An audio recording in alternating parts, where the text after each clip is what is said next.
Hello, everyone, and welcome to today's live stream on perhaps one of the most controversial topics right now in the Polkadot ecosystem, and that is inflation. Today with us, we have an all-star lineup here to discuss inflation: Jonas, Filippo, Keon, Mark, and Tommy.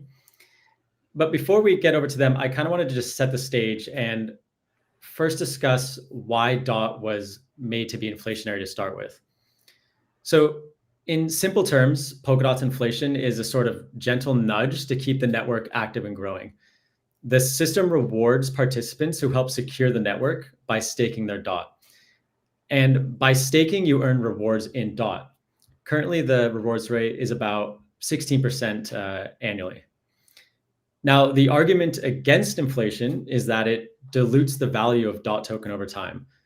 Supply and demand, right? So if supply of DOT increases, but demand does not, the price of DOT decreases, it goes down. And this, of course, is a concern for long-term holders who may see their investment erode in value if they're not participating in staking. If you want a more in-depth dive on inflation and staking, I would encourage everyone to check out Polkadot's wiki. You can just Google Polkadot wiki inflation. So currently the ideal staking rate is 60% of all DOT. And I believe it's, Filippo, it's like 59% of DOT is being staked currently. I'm going to hand it over to you, and I was hoping that you can explain what this means, what is the ideal staking rate, and how it affects Treasury inflows. Yeah, sure. Thanks. Thanks, Ivan. Maybe I can probably share my screen, right? Can I? Yeah. Yes, you should be able to. Yeah. Just give me a sec. This one here. At the bottom there, just like Google Meets where it says share screen. Yeah. Do you see the screen? No. No, I cannot see anything. I can't see your screen there. Oh, here we go. Yeah. Can you see it? Yes, we can. Okay. So essentially, yeah. You're gonna have to zoom in a bit though, because it's a bit small, Filippo. Okay, let me see. Yeah, there you go. That looks good. Yeah, just let me see here. Okay. So this is good. Okay. Yes. Okay. Yeah. Okay. So essentially, how it works, how Polkadot inflation works. Currently, there is a 10% fixed inflation that you can see here, this horizontal bar, and then this line here that I'm showing with my mouse is staking rewards, and as you can see, like a 0.6 60% ideal kind of staking rate. So the staking rate is how many tokens are in staking of the total supply. And at 0.6 is the so-called ideal staking rate. So what the network is targeting, you can see that there is 16 here on the graph, 16, 17% annual staking rewards. And then, of course, if people stake less, the system is incentivizing people to put in and stake. So it's giving out more staking rewards. And if people stake more, it's dropping dramatically. And the system is trying to target this 0.6, right? So essentially, it's rewarding people more if there are less staked tokens, because there are less people that they block their tokens into for the security of Polkadot, right? And for the inflation, how it is distributed and it's dynamic. So there is this 10% fixed inflation, and a fraction of this inflation is diverted to the Treasury, and another fraction is diverted to the stakers. And at the ideal staking rate, essentially we have all the inflation. You can see here, all the inflation is going to NPOS. So you can see this area below this graph here, this line here, is essentially the inflation that goes to nominated proof of stake, and the area of the other rectangle here and this part here is the fraction going to the Treasury. So at the ideal staking rate, we have everything going to stakers and nothing to the Treasury. And as soon as we depart away from the ideal staking rate, then we have more funds diverted to the Treasury.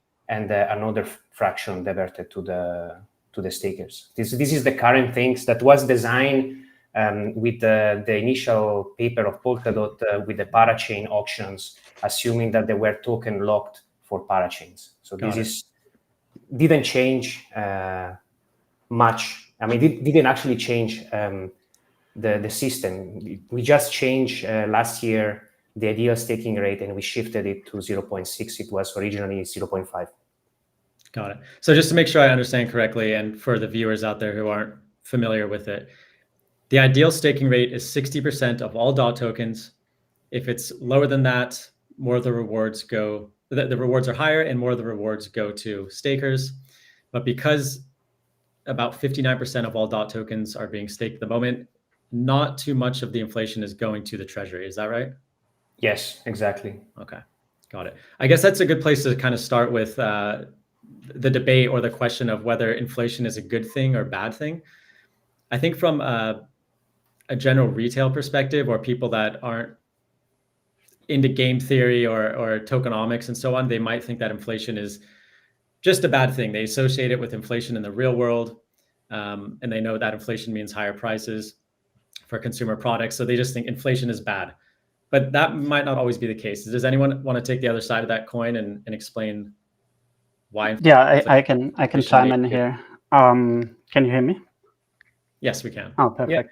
Yeah. Okay, so I think that is actually the case, that many people kind of have this opinion about inflation due to the fact of like inflation in real world monetary systems that are arguably, like devaluing the savers in some sense. And it's basically a wealth transfer from the powerless to the powerful, right? And I think that is, we can see that everywhere in the world. But I would argue that in the case of Polkadot, this is a little bit different because in Polkadot, you always have the option to enter the staking system, which is permissionless, right? And that basically puts you right into the kind of funnel where the new tokens are coming from. And as long as the staking rate is not crazily high, you are always able to offset the dilution of your tokens by staking, right? So I think that is like quite different to the real scenario. And another case why I think inflation in Polkadot is definitely not as bad as like in the real world is because we have like two very clear usages for this. The first one, and we are funding basically common goods here. The first one is security, right? So we use inflation to fund the security of the network, which is a common good because it benefits all token holders, right? So it's basically a tax on all token holders, but it's also a benefit for all token holders. And the same goes for Treasury. We basically, fund a common good here that ideally should lead to a positive ROI for all token holders, right? And of course, like in reality, everybody that's like currently involved in OpenGov knows that is a process, and maybe it's not super efficient right now. But I think there's a lot of people and a lot of initiative to make sure that Treasury spending actually is efficient and then benefits all token holders.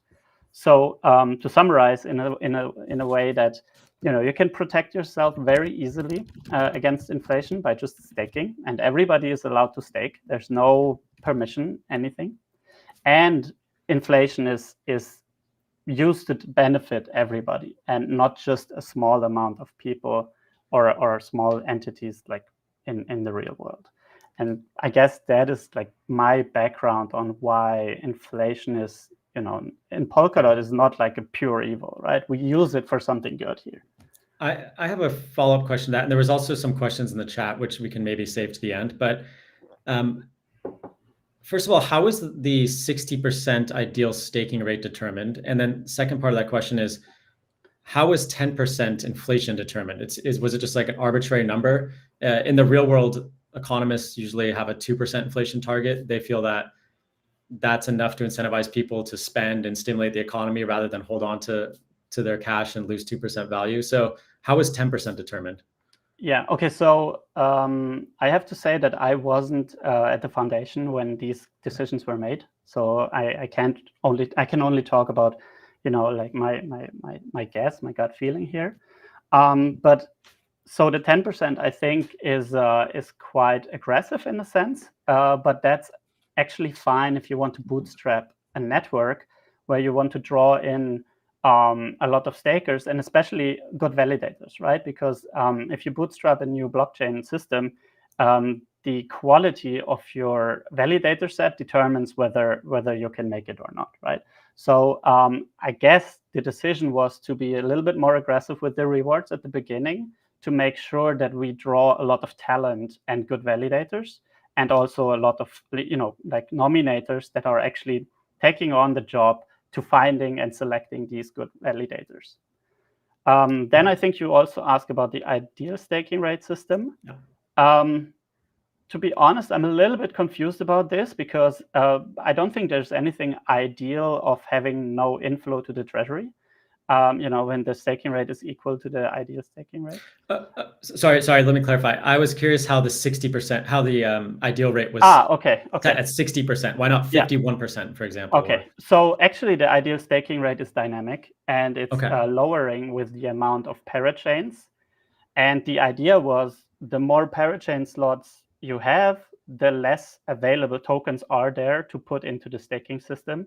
So the ideal staking rate is actually decreasing with every new parachain. And also what Filippo showed before, it's quite important to know that this graph that he showed, it's only the graph that works for the 60% ideal staking rate, because the graph would change whenever we have a change in ideal staking rate, right? And that's also one of the critiques, I think, because it's like super difficult. I mean, it's already kind of difficult to understand this, but then you also need to understand that this whole graph is shifting around with the ideal staking rate itself, right? Got it. Noted. Okay. Filippo, I think, had some questions. So just to kind of set the stage again. So Jonas had submitted a concept or a proposal, you could call it, to alter the way that inflation works in the network. Do you want to, Filippo, do you want to pose your question to Jonas? Or Jonas, do you want to just go right into it, what you proposed? I haven't seen the question from Filippo, but yeah, I can just start and maybe Filippo asks then. So I think the proposal that I'm putting forward has like two stages in a way. The first one is to basically propose to get rid of this whole ideal staking rate mechanism, because it's very difficult to understand. I was teaching 4 times at the PBA, and every time when I try to explain this, it takes a significant amount of time to explain this, and even at the end, people are not quite sure about it. And also, my argument is that we don't need this anymore, really, because this, as Filippo showed before, the discrepancy between the staking rate and the ideal staking rate is used to fund the treasury. And quite a while ago, I made another post of proposing to just have a fixed inflow to the treasury. And that was basically, kind of an off-chain consensus. It seemed to me that everybody's fine with this. So once we have this, there's no real use for having an ideal staking rate and, calculating an additional inflow to the treasury. So the first part of this proposal basically offers to make the system more easy by just abolish this whole ideal staking rate thing, have a fixed treasury inflow. And then the second part of it is to also offer a new set of parameters to come about an 8% inflation rate at the end, which means a reduction by 2%. Got it. Right. I mean, my question was essentially, can you hear me, right? Yes. Yes. Yeah, to explain why the 8% decrease. So how this was decided, or it's just I guess it has something to do also with APY for the stakers, and still keeping the system a little bit competitive with the other ecosystem. But maybe you can expand a little bit more about this. Yeah. So this was done a little bit by kind of backwards induction. So first I was looking at the historical inflows to the Treasury, especially the average inflows, because it was quite fluctuating over time. Now we see little inflows, but at the beginning we saw like very large inflows.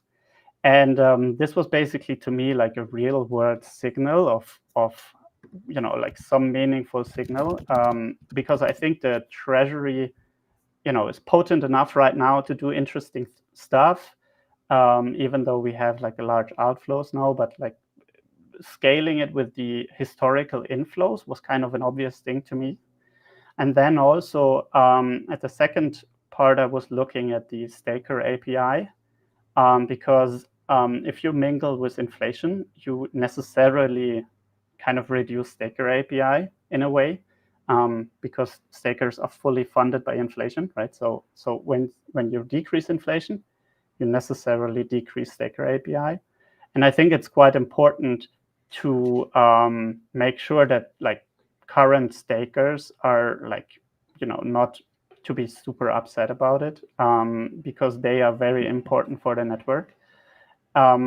So this 8%, in my opinion, was a very good balance between reducing inflation, maintaining a meaningful inflow to the Treasury, and also maintaining a meaningful API. Another important part is that, like staker API in a sense translates to economic security, and reducing inflation or reducing staker API means that we reduce security. It could be a big discussion about, how far can we reduce it? What is an optimal number? I think that is almost impossible to say, but definitely less security is worse than more security in a sense. So I was trying to be not too radical about it. Also because you can always expect like second order, third order effects in these kind of very complex systems. And this is why I think we should move, into a lower inflation direction, but not try to be too aggressive about it. Got it. In the recent interview with Giotto and Jay from the Kusumerian, he said that Treasury inflow is going down. The fact that Treasury inflows is decreasing is not an issue if DOT's market cap grows. Just kind of curious what your take was on that. Mine? Yes, if you heard the interview, or if you just hear that statement, what do you think about that? Yeah. So I think that is one of the cases where it doesn't matter, but there are also other cases where it does matter, right? Like once you reduce inflow and the dot market cap doesn't grow, then that means you're kind of trapped into like maybe even a spiral downwards where the Treasury is not able to fund the development of its own, of new projects, of good projects. It isn't possible to make growth decisions. And then you're kind of trapped, right? I mean, of course, if the market cap outgrows the reduction in inflation, then there's no problem. But like from many years in crypto, I know that these things are not always working out so obviously. So I think it's taking a high risk to go for this one. Mark, I'd be curious to get your take on all of this. Sure. So we were around before the launch of Polkadot. So I'm at Sidetail Digital. We're a VC investor focused on the Polkadot ecosystem. I would say the staking rate right now is purely arbitrary, with the idea, so okay, Polkadot network was going to launch before there was any functionality. How do we have a way to have people end up holding on to the tokens? And so now before the parachains launched, before there was real functionality, but now we have all of that functionality. And wearing the role of an investor, anything that has a higher yield is almost by definition lower quality. And I think that's a big issue for the perception of DOT. Its yield is way, way out of line with the industry, with the norm. What's the staking rate on Ethereum. I think you could get 5%, maybe a little bit more. I think Solana is around 2%, and nothing else, even any of quality, comes close to where Polkadot is. And then to look at and just to comment on saying, okay, if the inflation rate was lower, would there be less security for Polkadot? I said that does not follow, as you mentioned, Jonas, that if the price goes up, the security like kind of in line with the inflation rate going down, I think then the security stays the same. But if the market cap goes up even more, then the inflation rate goes down, then the security comes even better. And I think some kind of so this is a very good. So your proposal is a very good first start to kind of rationalize inflation and get it to be more reasonable. But from 10% to 8% is still pretty arbitrary. What I think ultimately would be beneficial for DOT and the DOT token and the DOT ecosystem is to have a kind of feedback mechanism that adjusts the inflation rate, but based on some factors. And so we can see this monetary policy at work with the hated central banks. And there have been a lot of ways that have been attempted in human history to adjust monetary policy.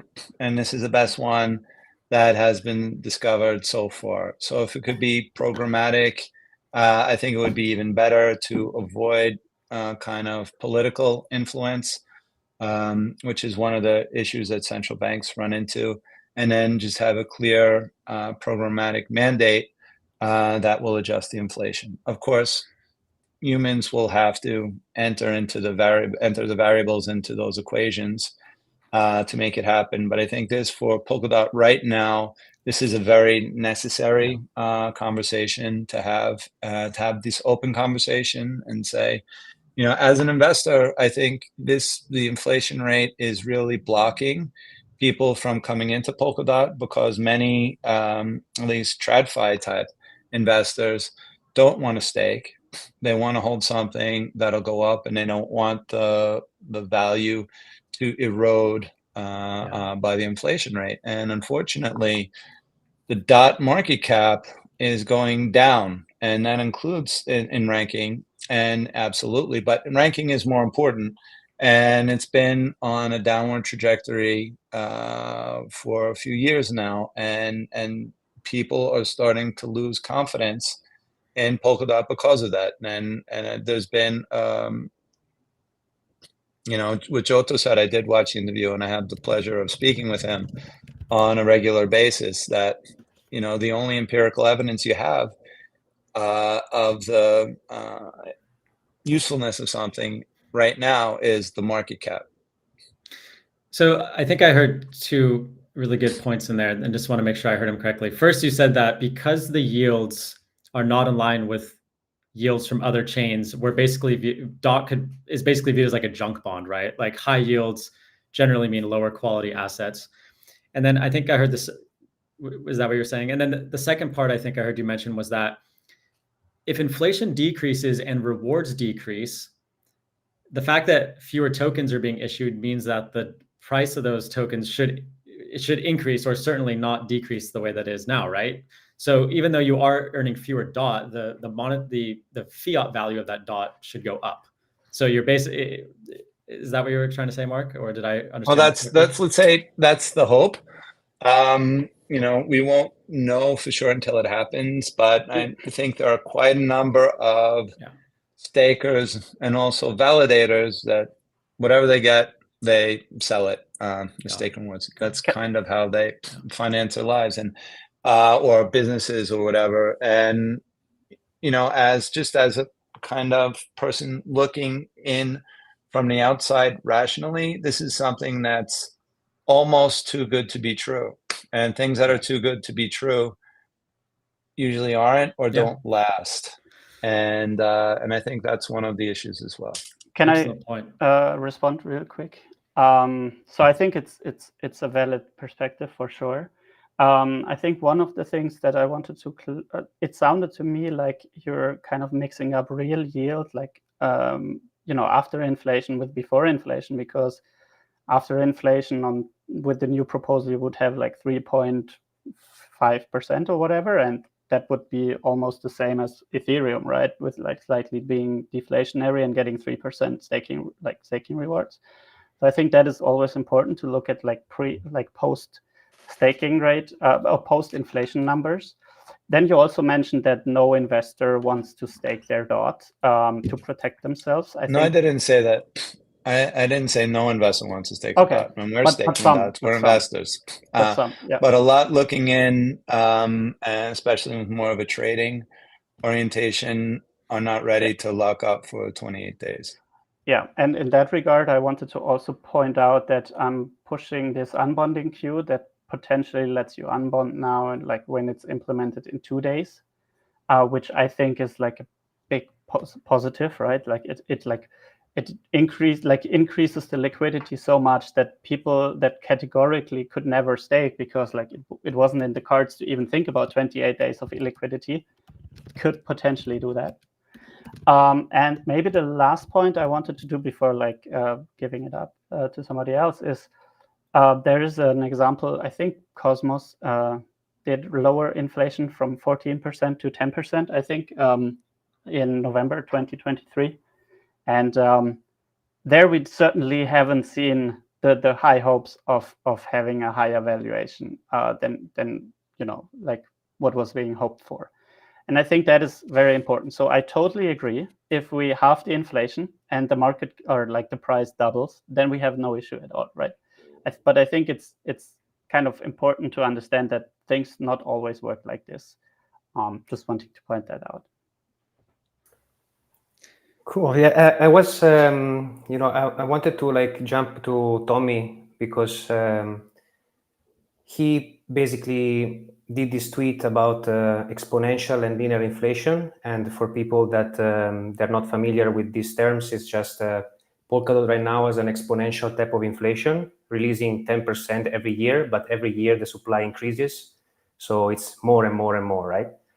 While the linear inflation would be would be to release a fixed amount of tokens. And this is the same amount every year. Like we choose, 100 million DOT, and this is 100 million every year. So the inflation essentially decreases over time because of this, because that fraction, that amount of tokens is less and less important over time because it's always the same, right? And the supply increases.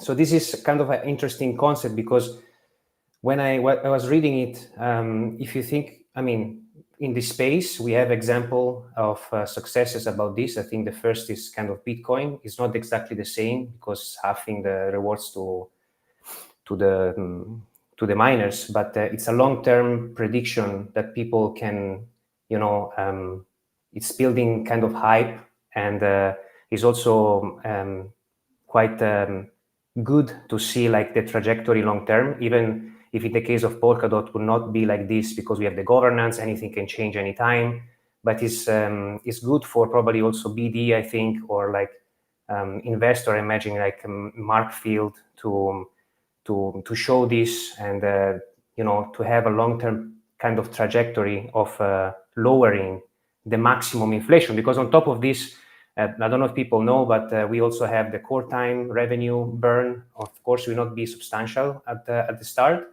But if Polkadot gets a nice, nice use cases and quite a lot of traffic, this can be kind of a substantial amount of tokens that can be burned and further lowering the net inflation, if we can put it in this way. So I don't know, like maybe here, like Tommy can give a little bit more insights about why he proposed this in the first place, what he thinks, and maybe the other can jump in and see what's their opinion about this. Yeah, let's do that. My sound is fine? Yes. I want to start off by provoking the audience a little bit. So I've been following a lot of your comments, and bear with me with a second. So almost every blockchain has inflation. Bitcoin has inflation, Ethereum has inflation, Solana has inflation, every blockchain has inflation. Bitcoin has inflation because, yes, there is a max supply of 21 million Bitcoin, but we are not there yet. We are at 20 million something Bitcoin. And every block there is, I don't know, 3.25 or 3.625 or something Bitcoin being minted. So even Bitcoin has inflation. Why do we have inflation? Because we need to continuously produce blocks. So inflation by itself is not bad. It's rather, how is the inflation working? And this is the whole discussion. I'm going into this point because I'm following a lot of the comments that we see here in the chat. And a lot of people say, get rid of the inflation. It's not the inflation itself that is bad. It's just we have to look at what is happening in the economy. And the big discussion that we're having is that too much inflation is creating too much sell pressure, because inflation is just the security budget of the network. And so the question we have to ask is, how much security budget, how much budget do we need to pay block producers to produce new blocks? Now, but we have to ask the reason, why is there a bad meme in Polkadot around inflation? Why is it criticized? And I think one part of that is that we have exponential inflation. So let's say 10% inflation per year, which then translates to stakers, they get about 60%, 16%. But 10% inflation per year means that this year we are paying 140 million, and the next year we are paying 150 million or 100, and so on. And that's not good, because 140 million dot, that is almost $1 billion. And the question is, does the network have to pay $1 billion in rewards to stakers to secure the network? Now we can have a little bit of a discussion in do we like reduce it by 10%? Do we reduce it half? And then will there be enough security budget to secure the network in the future? If you say you reduce it by half, and then even if you're afraid that dot goes down, I don't know, by a half or whatever, or it's still, in the end, you would be still clearly over $100 million in the security budget. So I think we can have a good discussion about how much we want to reduce the inflation. And now the discussion that Filippo just mentioned is the discussion of, do we want to have an exponential growth, which is what Polkadot is having right now. So this is this curve, it goes higher and higher. Do we want to have maybe a linear growth so that it just goes in a straight line? Or do we eventually want to approach something like Bitcoin has, where it has a capped supply? And so we can have these discussions around it. Whenever we are discussing a percentage of the supply, then it's exponential, because adding 10% every year is an exponential growth. And this is why I'm coming in with the discussion of, I think a bigger part of the negative sentiment is not coming from that there is inflation, but rather that there is exponential inflation. So maybe we should have a discussion around having a linear budget, which can still come out. We could set it at parameters that we say it's the same emission that we have in this year from the exponential. We can just have it the same this year, that this is the same in the linear model. But then over the years, because the supply is growing, but the inflation stays linear, relative inflation would go down. So we had 10% and 9% and 8%, 6, 7, 5 over the years. And I think this is a model where we say we have a lot of time to monitor everything. We can view everything. We can say, is there a security issue if the security budget gets too low? And at the same time, we can give the market a confidence that we have a predictable model where the relative inflation over the years is going down. So this is my idea for the discussion in terms of shaping the basic mechanism. Thank you so much for this. I don't know, like Mark, what do you think in your field? This would have like it's a positive thing, or like it's still like some concern, or might be good to have your view. Just before you get there, Mark, Tommy, Alice, and Bob, can you just tell us what the approximate inflation rate would be in, let's say, 5 years from now with your linear model? Yeah, I think the proposal that I made is, so essentially if you set it to, so we have a supply of 1.4 billion DOT right now. 10% of that is 140 million DOT per year. So this is when you have our exponential model. Right now we have 140 million DOT. If we would set it to that amount and then would let it run for 10 years, we would start with the 10% as it is right now. And if I have calculated it correctly, in 10 years we would have half of that, 5%. Right? 5% in 10 years from now. Yeah, if we would start with the same starting value that we have right now. Right. So I would be curious to see if people think, the panelists here think that that is a quick enough reduction in inflation. I mean, 10 years to get down to 5% is, I think from what I've been hearing in the Twitterverse and so on, it's like people want to get down much quicker. I mean, it was an example that I shared, so I personally am even more radical than it. You're personally more radical than that. Can you elaborate? Yeah, sure. So I think we could set the inflation to something like 100 million or even 70 million DOT. So we could reduce it by a fourth or even half, and the network would still be fine. And I think the network would be fine for the future. But of course, every discussion has stakeholders in the system, right? So we have the Treasury, we have stakers, and we have the overall economy, and everyone wants to be happy in our system. So whenever you change something, it's like a tax reform in the state. Someone is unhappy and someone else is happy. Right now, I think there is a big agreement we need to reduce the inflation. So we have sort of the general direction, but now how much do you reduce it? And stakers would be very unhappy if their staking rewards are getting halved. But how much pain would they feel? I think we should start the discussion at the point of saying, what would happen if we reduce it by half? And then see where the discussion is coming from. Reduce it by half in how many years? Now. Like start just now. Like overnight, just where inflation is in half. Okay. That's my opinion. I mean, this is my starting point in the discussion. I'm willing to discuss it. But I think we should have like a significant reduction right now, and then also over time reduce it. Mark or Kian, do you have any comments on that? I think now's a good time. I can chime in. So as I was listening today, can you hear me fine, by the way? Yes, I suppose yes, we can. Yep. Yeah, because the first time I'm speaking.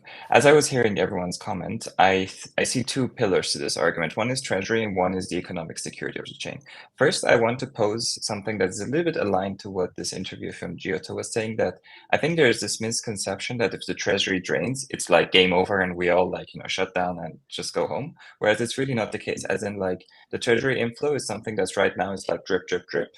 We could shut that drain, as in the network might decide to say no more Treasury inflow for the next 2 years. When it's actually empty, we do all the things that were dripping over the course of the year all at once. As in like it's not really it's so with this argument, I would say we can put Treasury concern aside, and Treasury is something that the network can always decide to burn, mint, whatever. Like it's always very, very dynamic. I think I often hear this concern that again, if it ends or if it's done, it's like the Polkadot runway. No, it's really not the case.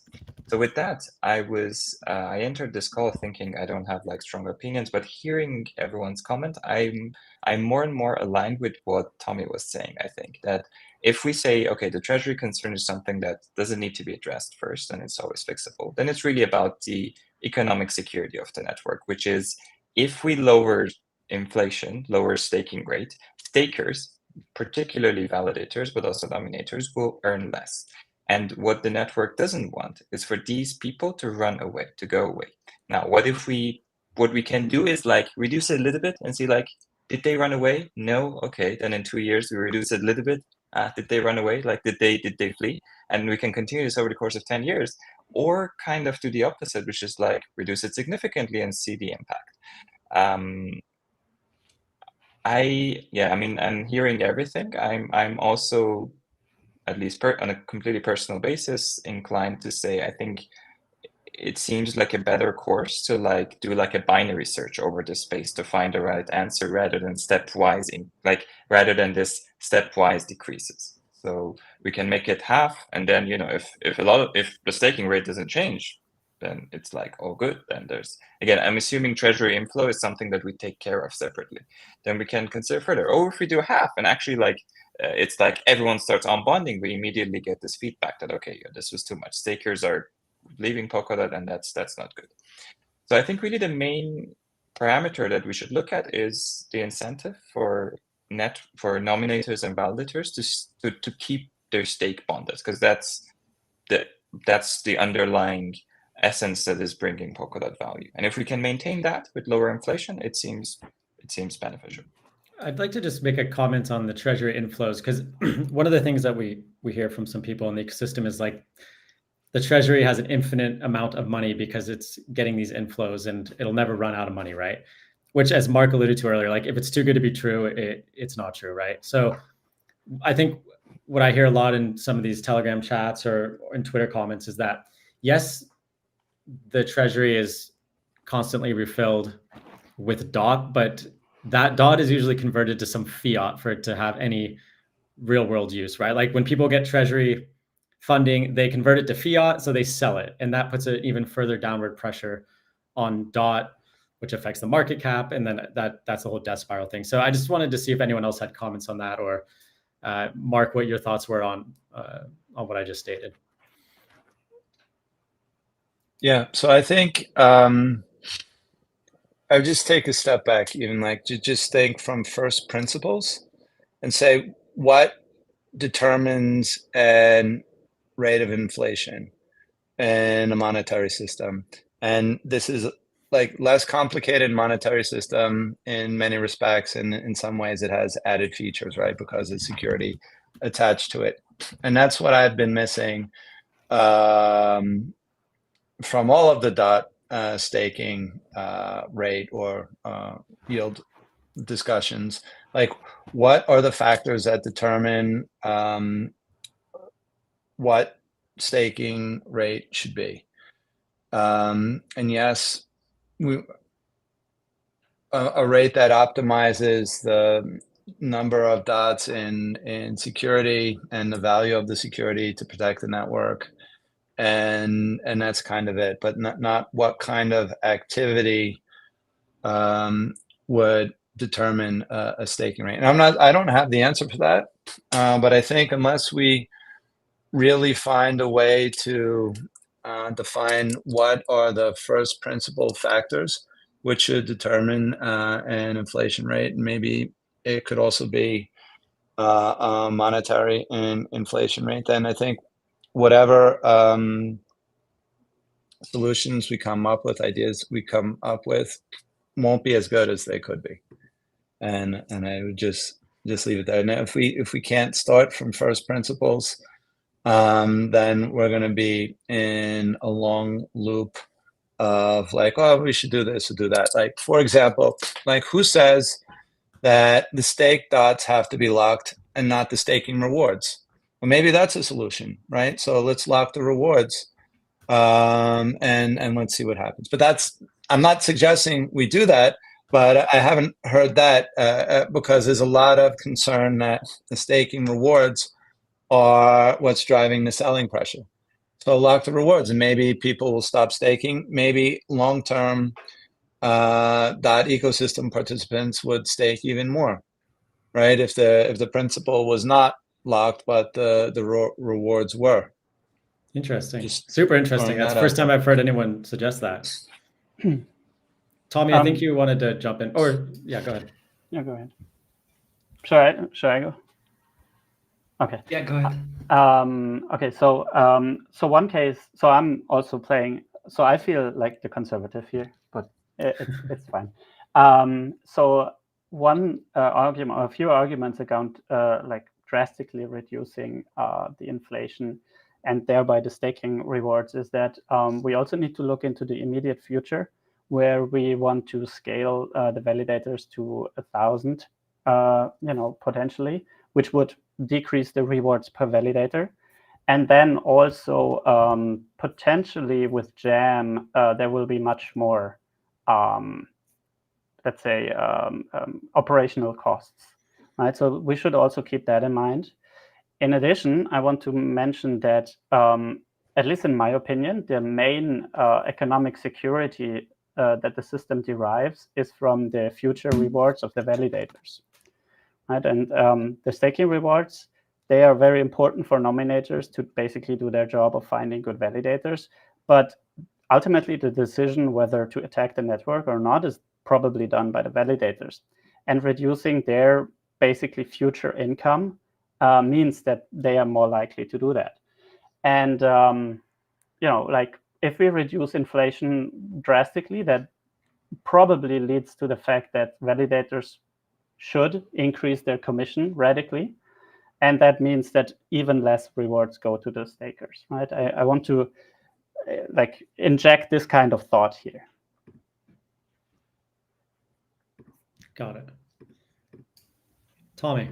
Yeah, there's a very interesting second order effect that I think a few days ago someone pointed it out, or maybe you pointed it out, and it's very good. It's just a thought. In Bitcoin, every 4 years we have the halving, and it's essentially a halving of the security budget, right? And for many years it has been considered the most bullish event of the whole industry that the security budget is being halved. I always thought it's not a sustainable idea overall, but I think what it shows us is that under certain circumstances, it like a reduction of security budget is considered a positive thing, even by half. Yeah, I think like overall in half might be theoretical, but we should explore the space and look for like how much, like how low could we reasonably go, right? And basically like determine like the upper and lower bounds of what we think is reasonable to achieve.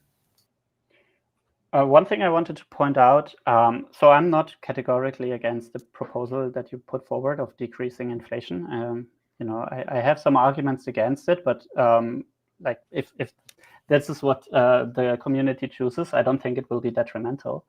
What we need to be kind of mindful of is that we try to reach some off-chain consensus to actually go onto like some on-chain vote. And with like the more options that we have, the more complex this gets. And what I could see, for example, with your proposal, is to basically start at the same point as the proposal I put forward. I mean, I'm not saying these are the only proposals here, but I'm like asking you whether it makes sense from your perspective to start with 8%. And then, instead of, then the decision basically comes down to the question, do we want decreasing inflation or like, based on the market cap, and not introduce even further like parameters, right? And I'm not saying that these will be the only two options, and it's always open for other people to join. But I think it's important that we are mindful that this conversation doesn't like explode into too many pieces, and then we don't even know what to put on chain, or like the camps are so fragmented that nothing can pass on chain, right? Keon. Yeah, I want to add another comment as well. Probably we won't go down this road, but at least in my thinking, we can also always think about inflation as opposed to higher transaction fees. I think it seems like modern blockchains are definitely not moving in this direction, so I don't see why we should go there. But I think it gives to the audience a good thinking that a system that has inflation is subsidizing the cost of running the network from everyone. Whereas a system like Bitcoin that has higher transaction fees is, I think, saying the users, those who actually use the network, should use it. I don't actually know the numbers of what percentage of validator income, which is again one of those sources of incentive for validators to not misbehave, is coming from transaction fees. But I recall it's like super low, so it's negligible basically. Like it's, I don't know, 1 DOT per day per validator or something like that. But it's something to perhaps think about. I mean, maybe one could say, as the Polkadot relay chain is becoming more and more designed to be an empty chain, it might actually be reasonable to increase the fees there. And this would be, again, another element that could potentially counter the need for higher inflation. And then we burn the transaction fees. I mean, just maybe you can jump in just quickly, because Kian said about Polkadot being an empty chain. Just to give a little bit of context of this, is just Polkadot is moving out a lot of functionalities. Like we have seen lately, like the people chain for identity will not be on the relay chain anymore, will be on system chain. So this is the idea of like moving out user transactions to the edges, to these system chains, so that Polkadot focuses on providing this rollup, this security to these layer ones. So it's not like kind of, it doesn't have to be seen in a negative way, saying that Polkadot will be kind of empty. It will not be empty. We're just providing this security and focusing on this what it does best, essentially. And just to add my opinion about this, I think like we should not have the staking rewards. I think would be a shock for many people in the ecosystem. I'm more like in line with what Jonas started to say, like 8% and like starting to see how it goes. But I'm also in favor of like having kind of a long-term trajectory of how this is planned. You know, like I think like having this kind of prediction, even if it's not the truth, because Polkadot as OpenGov can change anytime, I think it helps a lot. Especially, I mean, the retail, and I think like also the you know, like the world where Mark is moving in, and even if it's not maintained long term, and something will change maybe for the better, I hope. But having like a long term projection and yeah, reassuring this, it's I think it can be a valuable thing to do. So I know that we're just cognizant of time here. I wanted to ask, what's the current state of this discussion or debate? I know that there are some lengthy responses in the forum to your post, Jonas, but in practical terms of like how this would move forward and be implemented on chain, like could someone talk about that process and where we are with it and what needs to happen for inflation to actually be reduced? I think we could go on all day about the is inflation good and what the right numbers are, but let's talk probably about like Kian is doing like the RFC as far as I know, so maybe you can give some like insights on this, especially in timeline. What are the process or the steps? And Kian, most of our audience isn't very technical, so if you could just explain it in kind of simple terms. Impact. I think this is a great time to maybe correct a misunderstanding that I've contributed to, that I put forth an RFC a few months ago, I think number 89, about more flexible inflation. And now I put a label on it, like on hold, I'm not going to be working on this. And everyone was like, you're not doing this, like this is so important right now, but I want to actually clarify that. So this RFC 89 was saying, it had like a lot of components that were about not just changing the inflation one-off, but making the system more ergonomic in code, the way the events are emitted, the way it becomes observable, a lot of aesthetic nice-to-haves that are not really necessary. And the reason I put on hold on that, because I felt that there's a lot of urge from the community that no, like we need this as soon as possible, or we need the mechanism to be able to change the inflation as soon as possible. And this RFC 89 is quite an overkill to reach that. So if we have this off-chain agreement at some point, in the next month or something, that, hey, this is the new inflation formula, we should just implement it in a one-off way. There is very little blockers in achieving that. And yeah, so that it does not need to be related to this RFC 89 per se. And if the changes that are agreed upon eventually throughout all of these conversations are merely a different set of parameters for the existing formula, for example, it's near trivial to implement it. So really, there's very little technical overhead to successfully implement whatever is agreed upon off-chain. And this RFC 89 is more of a long-term plan to make the whole inflation mechanism, nicer in various ways, but it's not really necessary. Tommy, so with that, I can say... Sorry, now we have the challenge to find off-chain agreement, right, in some form. That would have always been the challenge, I guess. But yeah, and I think the good news is that, yes. Would that be up to the fellowship to decide on that, or how would that off-chain consensus be realized? From my position on the fellowship is that fellowship should, unless if someone has an opinion like myself being here, it's not really up to the fellowship to decide these things. I think fellowship should provide the tools for the community to be able to vote on these things, be it in this case, this RFC 89, which is a long-term step in that direction. Like, let's make the inflation code so much more easier to understand that, you know, people can easily tweak it, but that's a long-term plan. I think I would say for the short term, fellowship is should not block it if it's agreed upon. I wouldn't expect, for example, this community to be able to go to fellowship and say, hey, give me that magic number of whether it should be inflation 5, 6, or 7. I don't think fellowship would be able to help with that. But you know, for the technical implementation, especially as I said, because it's going to be quite easy to do, it's like, you know, changing a few lines of code. I think that's something that fellowship can do. And I think it's also important to add, there is two things. There's the mechanism and then there is the actual values, right? And so what the fellowship provides is the mechanism. We will have this upgrade where we basically can set the inflation rate. And then the actual value is determined by OpenGov, right? So there can be an off-chain consensus. I think there should be an off-chain consensus, but if it is not there, then there will be an on-chain consensus just by having a vote, right? So I think discussions like this are important because it helps us like come to a common idea of what is a good value. Would that be on Wish for Change? Would that be on the Wish for Change track? I think it's a root code, right? Because it's essentially setting a parameter, so it's likely going to be a root code. Got it. Jonas, did you want to kind of wrap us up here before we end with a round of fire questions? Yeah.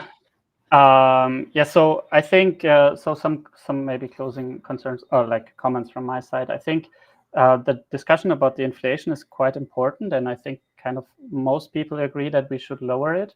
But I also don't think that it will be like a silver bullet to kind of like, you know, alleviate a lot of the pain points that people have.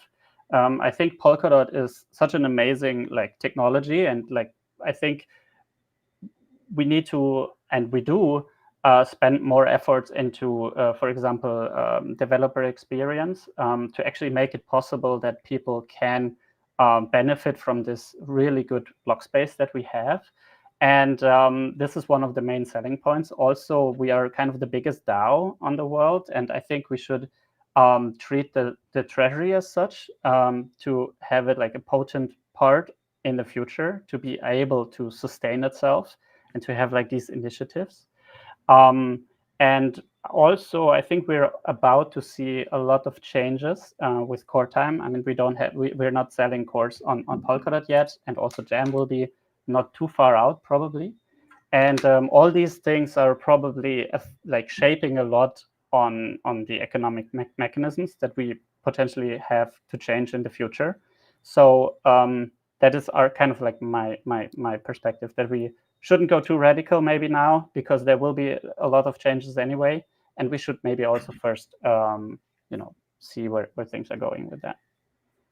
Got it. Before we just wrap up, I just want to go back to Keon really quickly about the timeline of how this could happen.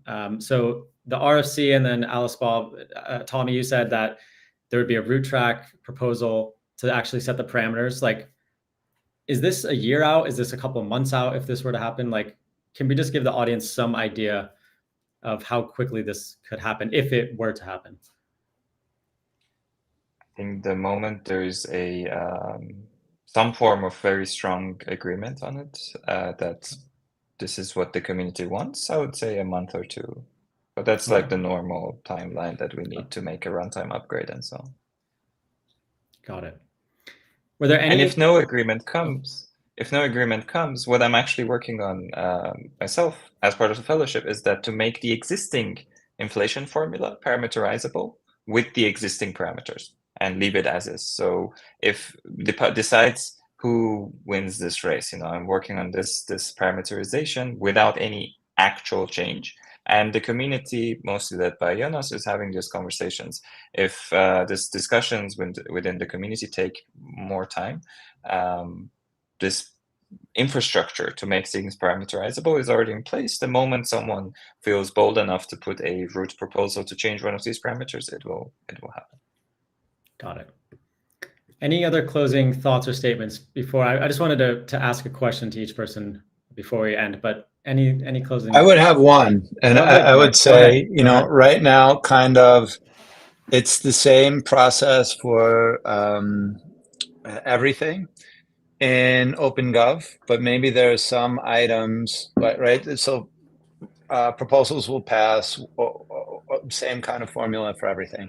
But maybe there's some things, but maybe it's root track, maybe it's big spender, whatever. But maybe there's some things like inflation, like monetary policy that maybe is better off with a supermajority because people need to know that some things are going to be long-term stable and much harder to change than the current thing. And then maybe some things would be at what is fairly a low threshold for change. That's a whole bigger conversation. But I think one of the issues that we face when we talk about inflation, it's one of these really, really important core features of the token model. And if there was this kind of like supermajority idea in governance, or that's a whole overhaul that's something else. But I think that's something that is also could be considered for future upgrades. Got it. Thank you. And since we have you here, Mark, first, I'm going to ask the question to you first. If it were up to you, where would you want to see the inflation rate in 2 years from now, and why? And keep it concise, 30 seconds, because I want to ask the same question to everyone. Okay, so I would like to see the inflation rate be where more people are coming into the Polkadot ecosystem and not scared away by the inflation rate and still maintaining security. So I don't know what that number is. I don't know how to derive that formula, but that's the ultimate goal, is to make the adoption of Polkadot happen. And whatever the inflation rate can do to assist with that is what it should be.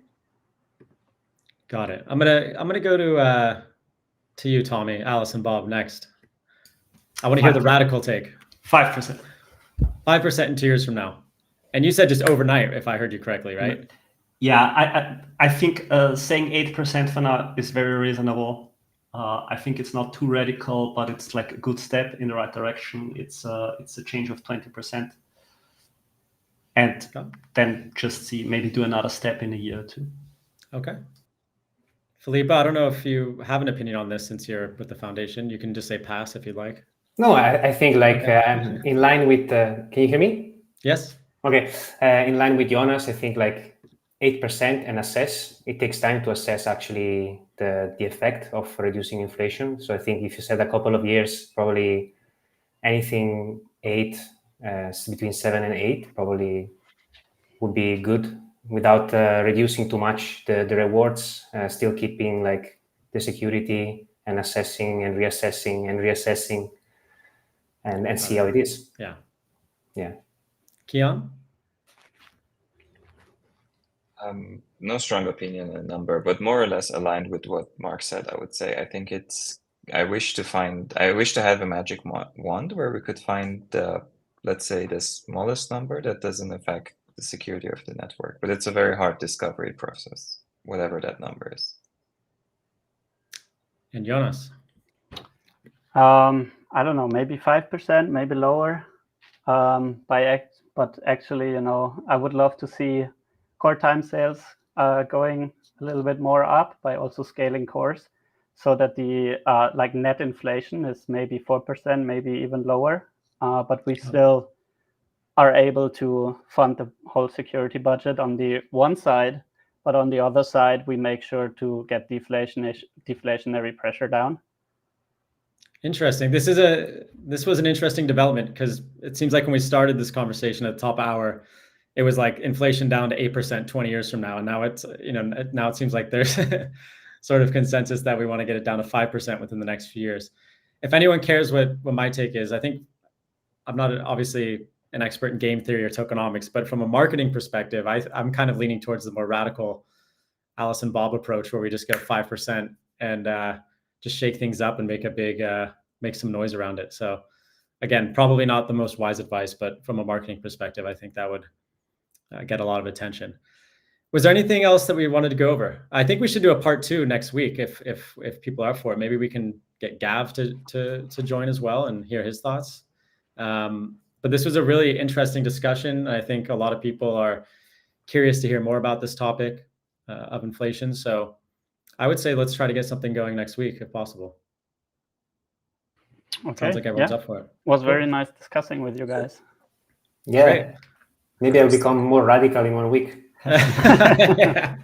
And so for anyone that wants to get in on the 2%. conversation, of course, follow Polkadot on Twitter if you aren't already, but also check out the forum post by Jonas. I think there's really some in-depth answers where people are putting a lot of time and attention and thought into this. So head over to the Polkadot forum and just search for inflation and you can find the post. And with that, we will wrap things up. And I just want to say thank you to everyone for attending, and hopefully we can get this going next week. Thanks. See you, everyone. Bye, guys. Take care. Bye. Bye-bye. Bye, guys.